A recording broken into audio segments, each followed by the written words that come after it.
Hello and thanks for watching my video. This is going to be, as I said, the part of my series looking at dungeon runs. As you can see now, this is Ascalon Catacombs Part 3. So we've just done the initial graveling that we've got to fight past, and for those of you unaware, it's the same sort of opening to the beginning of the dungeon as every time in Ascalon Catacombs. So someone will speak to the NPC and decide on the path, as the rest of everybody else comes down and gets ready to attack, and we have the Queen Spider. So Ascalon Catacombs Part 3, what's unique about that? It can be a bit of a longer one than Parts 1 and 2, and the reason being, a little bit later, it is a bit time consuming. There's just a bit of a boring bit in the dungeon. I'm surprised the devs haven't fixed it yet, honestly. It is, it's the most boring part of your group. Regarding our party, we've got 2 warriors, a guardian, a thief, and myself being the elementalist. It's a pretty decent team. 4 of them are my guildies. So here we go, we've chosen path 3 and this sort of slightly longer path, and we're knocking out all those spiders. Just make sure that I've got some consumables on, and we're going to slay the Spider Queen. But yeah, Ascalon P3, it's a reasonable run, between 10 and 15 minutes in length. It's a standard, not too hard really. A couple of dodgy moments that we'll have in it. The boss is a little bit tricky at the end because of the abilities you have. And as you can see here, I've frozen the Spider Queen and raining the Ice Storm down. And my party members are also inflicting heavy damage. We've already get down to 50%. It's not the most OP group that we've ever had, so the Guardian's down. But this is just a decent team. We didn't suffer any major problems on this run. But yeah, so obviously the Gargoyle head we haven't yet destroyed, but we've taken out the Spider Queen. Then we've got the Gravelings that come down the sort of down this corridor here, and as the last time, we stack in the same place. Well, we should be stacking in the same place. There we go. If we stack here, most of the Gravelings get trapped by the door, and we should be able to easily defeat this. Again, it's the same for parts 1, 2 and 3, very similar to defeat him. Most people doing the dungeon set tends to know how to go about fighting. This one is a little bit tricky. The Stalker, this is the sort of boss, because he does have he goes underground and pops up and causing knockback. Then you've got obviously the spike floor that we have to avoid.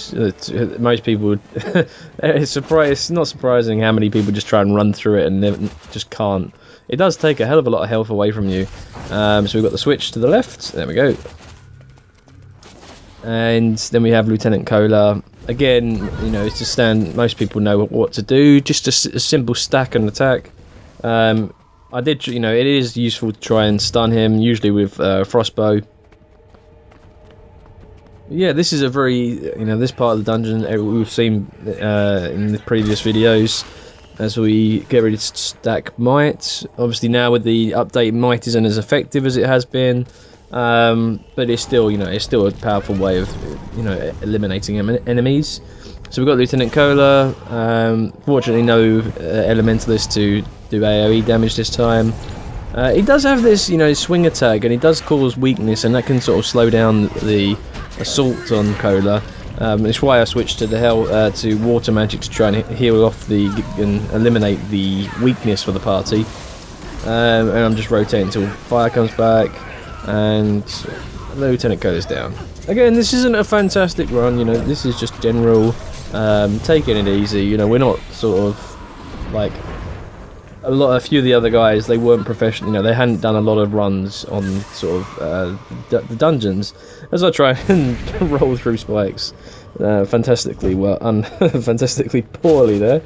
But yeah, a couple of my guildies weren't completely, didn't exactly know all of the mechanics of particular fights, where to stand, and I'm hoping this video will actually show, them and anybody else that's not really familiar with the Ascalon Catacombs dungeon how to do it. So here we go, this is now the boring bit, and what I'm going to do, I will probably speed this up, because what happens now is you'll have to defend the 2 collectors from Gravelings, and they pop up. And it takes several minutes just waiting, and if you have me, an elementalist, with Frostbow, it is extremely easy to do this part of the dungeon. Frostbow in pretty much one hit can take out a Graveling mound. So what I'll do a little montage, and we're going to see this bit of the dungeon sped up. So yes, I was tempted to put some music in, but I think I'll just carry on talking. As you can see here, you know, you get an extra Frostbow, and you get another party member is able to take down the mount as well. You know, as I said, several of them were inexperienced, so didn't know where all the Graveling burrows were going to pop up. So you know, it wasn't a perfect run, but it was still, we didn't have any issues at this part of the dungeon. But ACP3, you know, is one of those that, you know, if you do all the Ascalon Catacombs dungeons, the first one can be done in 10 minutes, the second one can be done in sort of 10 minutes, 10 to 15, and this one is again 10 to 15 minutes. So in an hour you should be able to do all 3 dungeons pretty easily. It'd be interesting to see actually if anybody could do all 3 dungeons in like less than 45 minutes. But yeah, this is a good way, as I said, if you want to know why we're doing this, it's a good way to earn gold.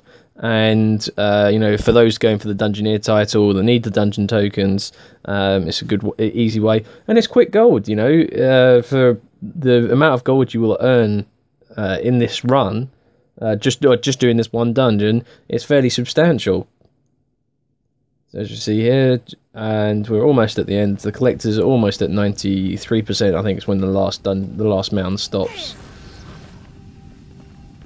Yeah, there we go. Coming up now, and there we go. So the next part, again, we're going to be having some mounds to eliminate. We have to run through a room past some spiders. This dungeon is very straightforward. You know, it's not challenging content. As long as you know where exactly what to do, you know, once you've done it several times, you know, if you think back to when the dungeons were first done, this is the first dungeon you get at level, I'm not sure what it is, I think it's 35, and the first when the game was launched, people were still doing it at level 35 in like masterwork gear, and this was ridiculously hard. Now everybody's in exotics, I'm in ascended armor, I'm level 80, I'm max statted out, and you know, this is a very simple dungeon. We've got consumables, you know, there's no risks for us. You know, the only occasion is that if somebody does something that's not the correct thing to do, and pulls like the boss or the mob into the wrong place. So the next bit here, we have 4 Graveling burrows that we have to destroy. Ice bow, again, lovely weapon to have.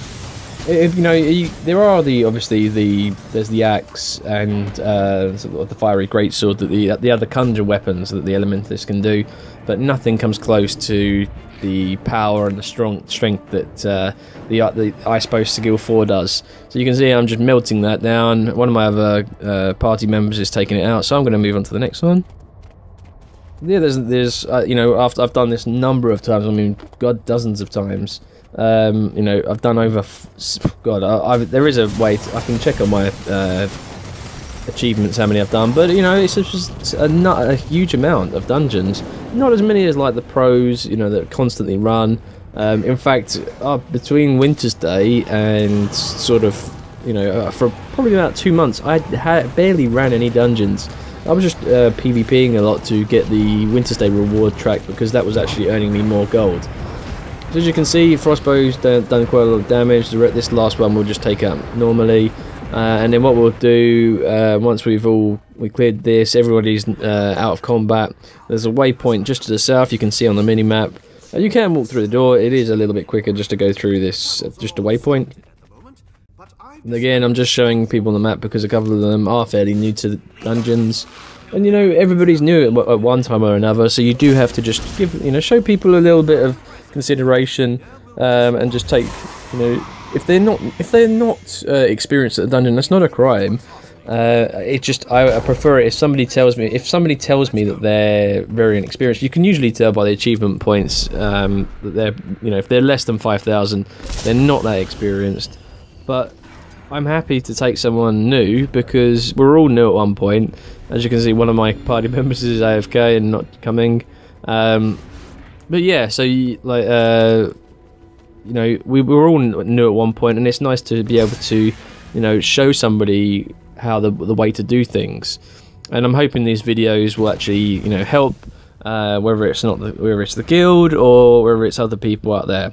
So for this boss, you stack in this particular position. There are a couple of other positions because this boss does massive damage. You know, brings down the roof and you get knocked down, and it's very, very high damage. So it's best to stack in this bit here by this pillar. Obviously, we're getting a bit of quite a lot of flashing going on. You know, not great for anyone with epilepsy. So I'll just zoom out, and here, so the Rumblus, you know, he causes seismic activity, and it actually does end up where he is. We just got taken out after the fact that he's died. But we took him out very quickly because we're all stacked. We all had the might. Yeah, so that was Ascalon Catacombs Part 3. I hope this video guide has been good to, you know, been able to show you a little bit about how the run happens and the spots to stand in.